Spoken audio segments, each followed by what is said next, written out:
بسم الله الرحمن الرحيم الحمد لله رب العالمين والصلاة والسلام على سيدنا ونبينا محمد وعلى آله الطيبين الطاهرين واللعنة الدائمة الأبدية على أعدائهم أجمعين إلى قيام يوم الدين. السلام عليكم my beloved ones ورحمة الله وبركاته. رب اشرح لي صدري ويسر لي أمري واحلل عقدة من لساني يفقهوا قولي. We completed ruling number 113, so we are going to move forward with ruling number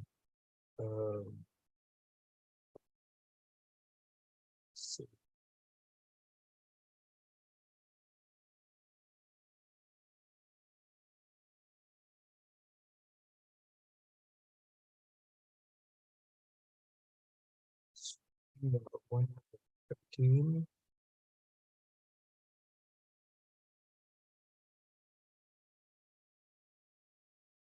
Okay, so we did not complete ruling number 113. So we are going to complete it today, inshallah.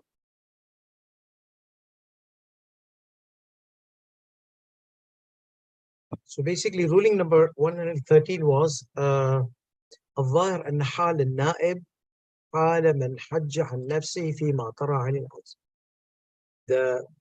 The situation or the condition of the representative is similar to the condition of the person who's originally doing Hajj for himself. Excuse me. From the aspect of somebody who was trying to do Hajj but was not able to do Hajj because something encountered and he was not able to continue his Hajj. That's what the situation we mentioned previously. Here, the similar situation will be applicable, except in very few cases. So he says apparently, and we explain the meaning of apparently. I'm just going through the previous one to connect the thread with today's session. So الظاهر apparently أن حال النائب حال من حج عن نفسه, the situation of a representative, okay, or the condition of a representative is similar to the condition of the one who does Hajj on his behalf, himself. In what? فيما إذا طرأ عليه العجز عن أداء بعض المناسك مطلقا. In the ruling of if something encounters that weakens him from performing some of the acts of Hajj, some of the obligatory acts of Hajj. Absolutely, okay. على النهج المقرر لها, in a way prescribed for it. What is the method prescribed for doing certain manasik?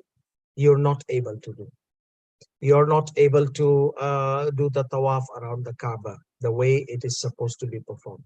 Though you're not able to perform the 2 rakat of salah. So there are cases, okay, you appoint somebody on your behalf. There are cases, no, you have to do it. If you don't do it, then your Hajj becomes invalid. Such as Arafat and staying in Arafat and Muzdalifah, with certain conditions that you have to be in Muzdalifah, because that's the Hajj is all about Muzdalifah in the school of Ahlul Bayt alayhi salam, and Hajj is all about Arafah in the school of companions. So if it's missed unintentionally, then Hajj is gone. There's no Hajj. If Muzdalifah is not achieved, Hajj is gone totally. So they say Al-Hajj Arafah. Our rulings, they indicate Al-Hajj Muzdalifah. Muzdalifah is more important than Arafah, because if you miss Arafah and you don't miss Muzdalifah, you got the Hajj. These are all under unintentional circumstances. But that's it. If unintentionally somebody misses Muzdalifah, both the primary stay or the secondary one, if primary was missed, both were missed, because it's very easy to perform Muzdalifah. Arafat may be a bit difficult, but Muzdalifah, there is no excuse if somebody misses. It's just beside Mina. If you are in Mina, just come across the border and you're in Muzdalifah. Most of the border, you just get out of Mina, you're in a way that sometimes the tents are on the edge. I remember when we were we went with Hajj, okay? We went Hajj with our teacher. So like our tents were like, let me just try to explain how it can happen. Uh, so basically, this is the tent.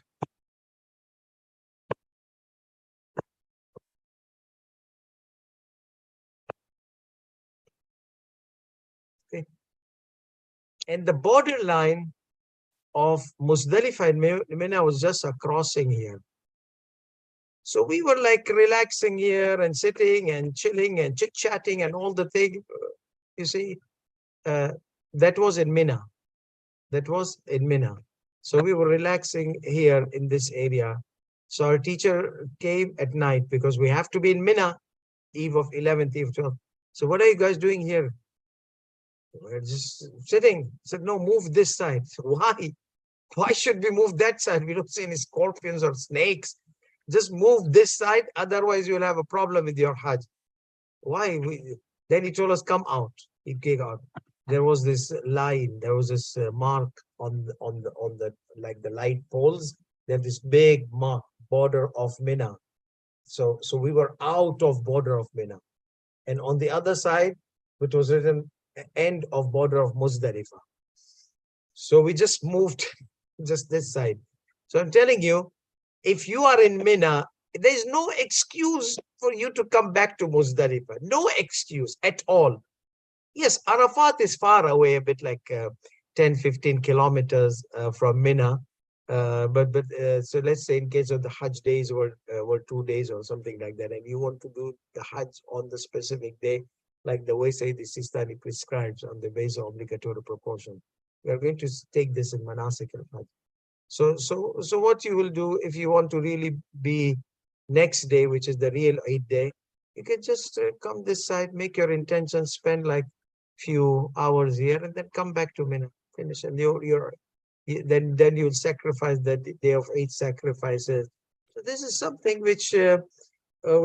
but if you don't want to do hassle, say this is times obligatory precaution.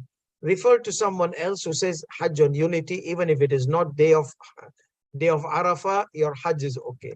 Even if it's not the day of Muzdalifah, your Hajj is okay. But the problem is Muzdalifah should be on the day of Muzdalifah. No problem. If it's not on the day, you do it based on the Islamic unity or based on the taqiyya circumstances, whatever, your Hajj is okay. But say this instance says, no, your Hajj is not okay on the basis of obligatory precaution. How can it be okay? You have to be in Muzdalifah the eve of, this is not the eve of 10th, this is the eve of 9th. So that's why he says, okay, on the basis of obligatory precaution, because the evidences with other maraja, they referred to that the Hajj is sufficient in Islamic unity or taqiyya. To say the Sistani, those evidences are problematic. So that's why he does not give fatwa. But since there is a probability, there is narration, but those narrations are not that strong. But the ulamas from past, they understood and they considered this hadith a strong narration strong. So he's in the limbo. He can't say it is not accepted because there is a probability it can be accepted based on the rule of taqiyya. And he cannot say it's accepted because those evidences are a bit shady, but the fatwas of scholars, it's there supporting that evidence. So it is a kind of state where, say, the Sistani says, for me, if you want to follow me, just go back to Muzdalifah next day and do your Muzdalifah properly and come back to Mina. No problem. Next day, do all the things. And if you want to do with the people and everybody, then you refer to those who allow the correction of the Hajj on the day of Islamic unity. So here's the thing. If somebody encounters, okay, which prevents you to perform certain manasik al-Hajj, or prevents the na'ib, okay, prevents the representative, فيصح حجه ويجزي عن المنوب عنه في بعض الموارد. So some conditions it will be accepted, okay, in some manasik al-Hajj, some rituals of Hajj, some acts of Hajj. In some acts of Hajj, it will invalidate. So not all the actions will be correct if not all the actions will invalidate the Hajj if it's not being properly performed the way it is supposed to be performed. However, some actions yes, some actions no. What are these actions we are going to take when we are going to take manasik al-Hajj one after another? Ihram, talbiyah, tawaf, salat al-tawaf, sa'i, two rakats, sa'i between Safa and Marwa. I mean, not two rakat, the taqsir between Safa after Marwa, then coming back to tawaf and nisa, two rakat, salat al-tawaf. All these actions, staying Muzdalifah, staying in Arafat, the rituals of Mina, rituals of Makkah. We're going to discuss that in detail, and we are going to see what are essential that must be done. If not, kiss your Hajj goodbye.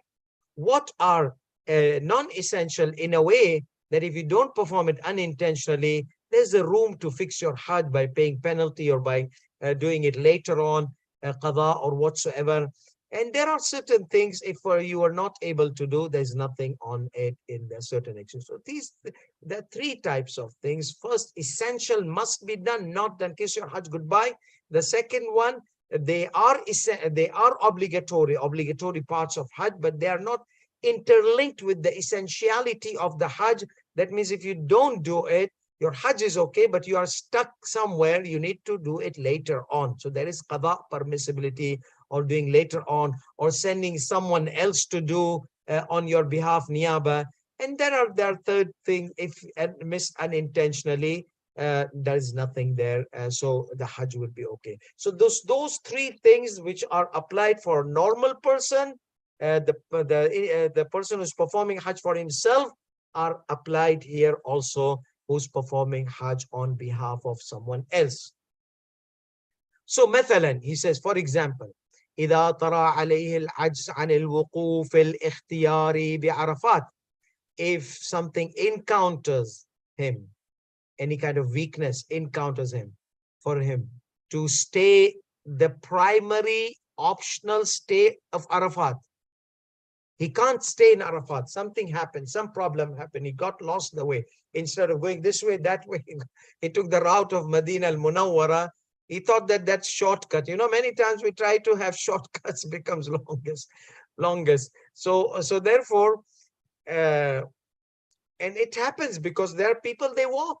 They say we will walk to Makkah, because Imam Hassan alayhi salam walked to Makkah, and our Aimmas, they walk to, like those walk of Arba'in, walk of Arba'in in Karbala, walk of Arba'in in Karbala. Okay, so some people, they walk from Kuwait, Basra, farther. Some people, they walk from Najaf, Baghdad. Some people, they walk part of the like, not, instead of 80 kilometers, they walk 40 kilometers from the middle of the route between Najaf and Karbala. Some people, they 1/3 of, or 1/4 of, or 1/5, whatever in their capacity. They like to walk. They like to walk a little bit, because our Aimmas alayhi salatu wasalam, in many cases, they have mentioned the strong narrations and indication of the one who walks to the shrine of Imam Hussein gets great rewards. So here also, walking for Hajj has similar great rewards. Similarly, it has great rewards. Now, there are differences in the rewards of walking to Imam Hussein and the reward of walking to Kaaba, house of God. So people, they want to walk from Arafat to Musdalifah. Good. Or they want to walk from Makkah to Arafat. And while going like this way, decided, let me take a shortcut. People like me, when we try to take a shortcut, it becomes always long cut.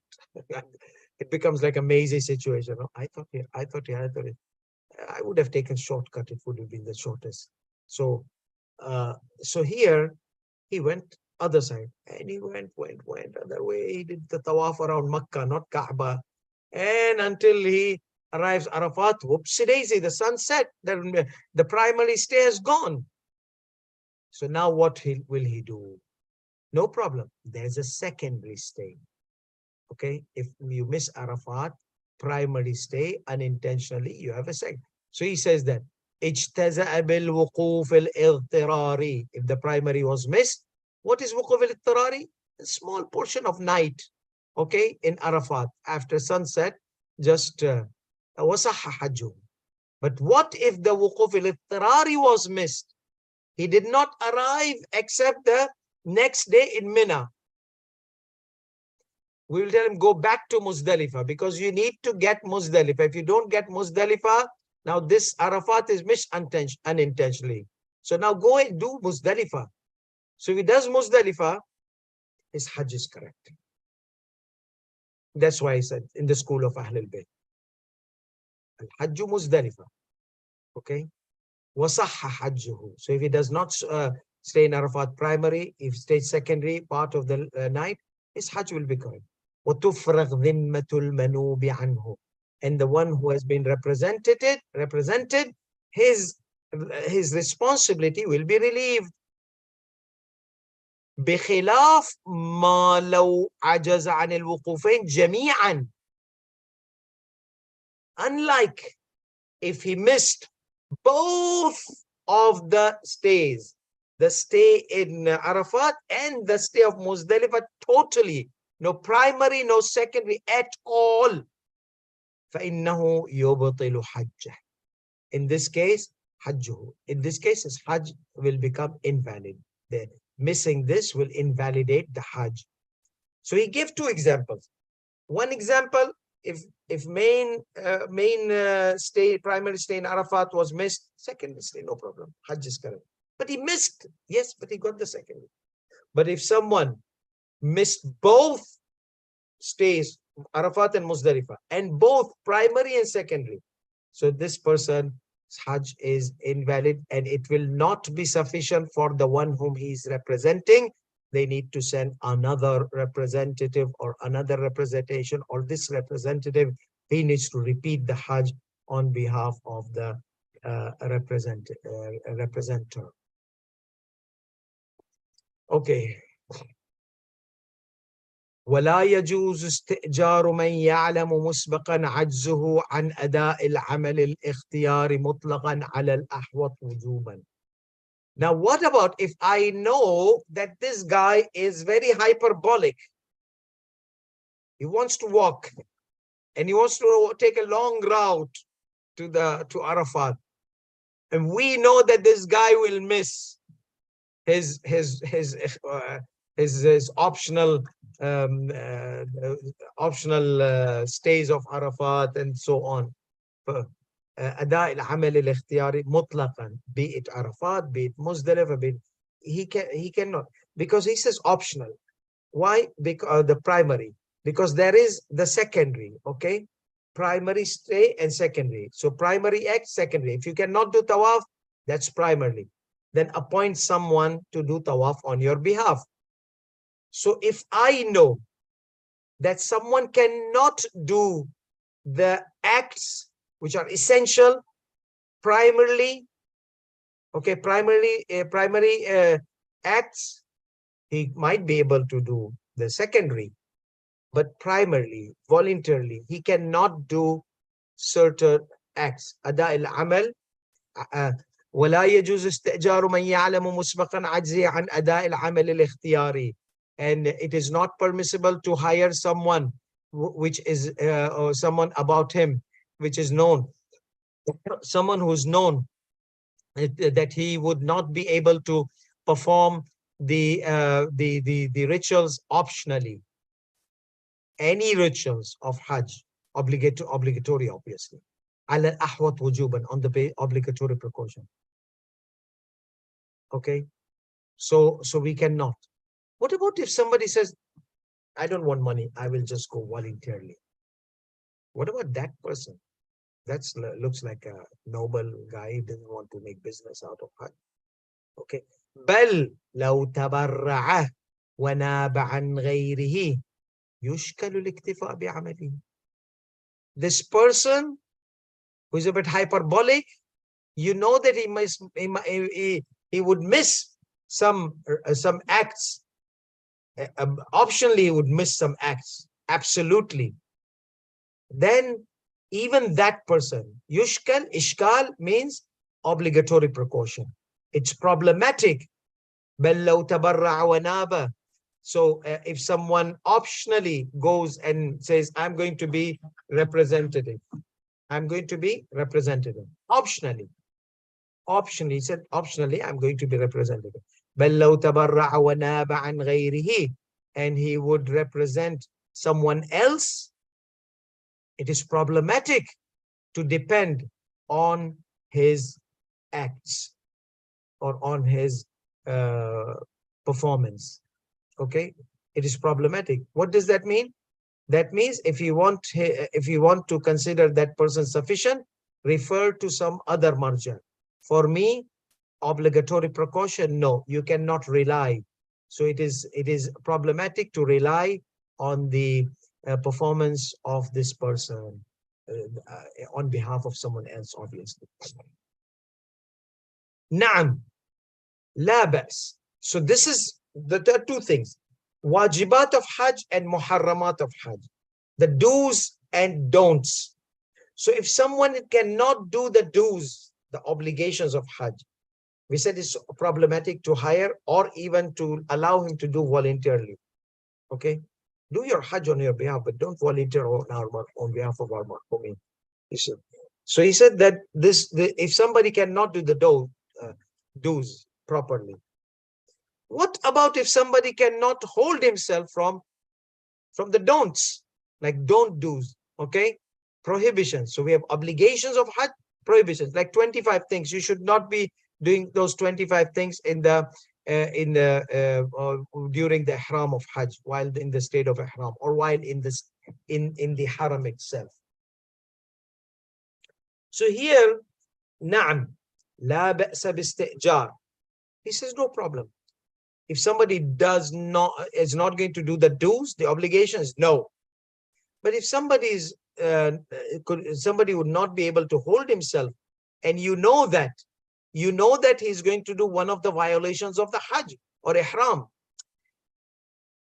violations of the ihram, he says there's no problem, you can hire him. But let's see the details. Na'am, la ba'sa bisti'jar. There is no problem in hiring someone whom you know that he would go against, against the invalidators or the prohibitions of ihram. You know, once you're in the state of ihram, there are about 25 things which are prohibited to do.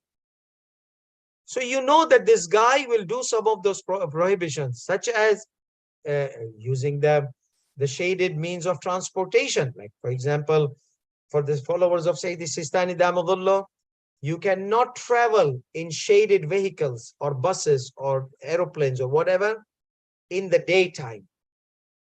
So the followers of Sayyidi Sistani choose the nighttime flights, so that they arrive in Makkah before the sun rises or before the Fajr.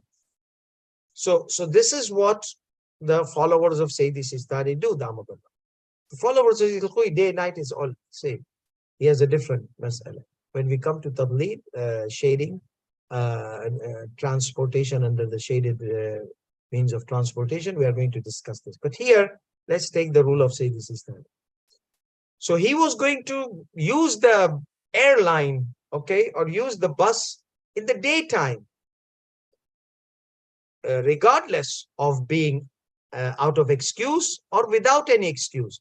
لِعُذْرٍ أَوْ نَحْوٍ وَكَذَا. So there's no problem in hiring people whom you know that they might do some prohibitions of ihram by excuse or without excuse, due to excuse or without excuse. Okay, so that's understood. وَكَذَا مَنْ يَتْرُكْ بَعْضْ وَاجِبَاتِ الْحَجِّ مِمَّا لَا يَضُرُّ تَرْكُهُ. Similarly, remember we said some of the obligations of Hajj are essential. If you leave it, kiss your Hajj goodbye. Other acts, no. If you leave it, then you can do qada, you can patch up, wrap up, whatever you can do, okay, you can fix it. So in the first segment, the do's were from those do's which the Hajj would be invalid. It will affect the Hajj itself. Here, he says, if someone leaves or does not perform, he knows that this guy, I'm going to hire this guy. He will do one of the prohibitions of ihram, and he might not perform certain obligatory parts of Hajj, which if left would not affect the Hajj, even if it was done intentionally. There will be penalty, there will be qadha, there will be do it back again, but it will not affect the Hajj intentionally. So, wajibat al-Hajj, وَكَذَا مَنْ يَتْرُكُ بَعْض وَاجِبَاتِ الْحَجِّ. Similarly, if someone leaves some of the obligatory parts of Hajj which do not affect the Hajj itself, if it were left. وَلَوْ مُتَعَمِّدًا, even if they were left intentionally. So it will not affect the validity of the Hajj. Good. Sayyidina, can you give us a few examples? Yes, why not? كَتَوَافِ النِّسَاء, such as the tawaf of women, which is obligatory for both men and women. وَالْمَبِيتِ بِمِنَا, so if you miss tawaf al-nisa, you come, your Hajj will be okay, but kiss your wife goodbye. You don't have to kiss your Hajj goodbye. Kiss your wife goodbye. Why? Because your wife is prohibited from you. So what will I do? Do not come to her. Do not touch her with lust. Okay, no lustful activities. It's like you're seeing the food and you're not able to eat it. Okay, so no lustful activity. So what would I do? Okay, go back to Makkah and do your tawaf al-nisa. What if I came to hometown and I'm living in a place that it's very far? I'm living in USA or Australia or UK or some places which are far. It's not like just my neighborhood Makkah, I'll just go and do tawaf and nisa. Okay, no problem. Don't be nippy. Just send someone else. Send someone. There are people in Makkah. Okay, there are scholars in Medina, in eastern parts of Saudi Arabia. Ask someone. Send them some money. Tell them I'll pay you the ticket from Riyadh to Jeddah. Please do tawaf and nisa on my behalf. He says, okay, next week. No, next week, Baba, I'm burning here to death. Just please go. No, but I can't go to their brother. Please find somebody. Find somebody. I'm in the house. I know lustful, and I came back after a long time from. So this is not fair. Well, why didn't you study the rules of Manasik and Hajj before going to Hajj? That's the common mistake for people. They go, they do, and then when they come back, either they kiss their Hajj goodbye, they have to read it again, either they kiss their wife goodbye, either they kiss something goodbye. So anyhow, anything goodbye, but not the wife or not the husband. A lady went there. She forgot to do tawaf and nisa. So again, husband is prohibited upon her, the lustful activities. So therefore, we find this issue that if somebody leaves tawaf and nisa, Hajj is okay. It's an independent obligation, not interlinked with the validity of the Hajj. So what will I do? You send someone, or you ask some of your friends to find someone in Saudi Arabia and send them money of the ticket Medina to Makkah, if he's in Medina, Jeddah to Makkah, the Dammam to Makkah, wherever to Makkah, or in Dubai, if you have a friend in Dubai, somewhere very close and the tickets are cheaper. If you can't find somewhere there, either you stay just like that until you go, or either you send some of your friends, send them ticket money, that they make sure that those people they go, they are not blind. They could make worse. They need to do proper tawaf and nisa. Okay, so choose someone who knows the rules, and he would do your tawaf and nisa properly. Katawaf and nisa. Well, mabit bi Mina. You know, there are 2 nights you have to stay in Mina, 11th and 12th. So that also you were not able to for some reason, or intentionally, then your Hajj is not going to be affected. You'll be a sinner. You'll have to pay a penalty for not staying in Mina, eve of 13 and eve of 14. So these are the 2 examples he's giving us, that these are obligatory parts of Hajj. However, they are not essentially interlinked with the Hajj in a way that it would invalidate the Hajj. So that's why he said that la yadurru tarku, it will not affect or harm or if left the validity of the Hajj, even if it was done intentionally, katawaf in nisa, such as the tawaf of circumambulation of the women, or tawaf in nisa, wal mabid bimina laylat al-hadi ashar wa laylat al-thani ashar, and the staying in the Mina, the eve of 11th and the eve of 12th. So by this, inshallah, how many surahs are there in the Quran? 114. So inshallah, tomorrow, if Allah subhanahu wa ta'ala gives us success, we will do rule number 114. And tomorrow also it will be Milad al-Nabi sallallahu alayhi wa sallam and Imam Ja'far al-Sadiq alayhi salatu wasalam. We are going to take our session and give a gift to Rasulullah sallallahu alayhi wa sallam, because these gifts Rasulullah appreciates greatly because it's learning. Or you can go to the Husainiyat, and then after that, come back to YouTube, you'll find the rulings there. So you will do more and more rewardable acts by participating in the Milad of the Prophet sallallahu alaihi wasallam and by coming to learn the knowledge of Imam Sadiq alayhi salatu wasallam and the Prophet sallallahu alaihi wasallam. وآخر دعوانا الحمد لله رب العالمين وصلى الله على محمد وعلى آله الطيبين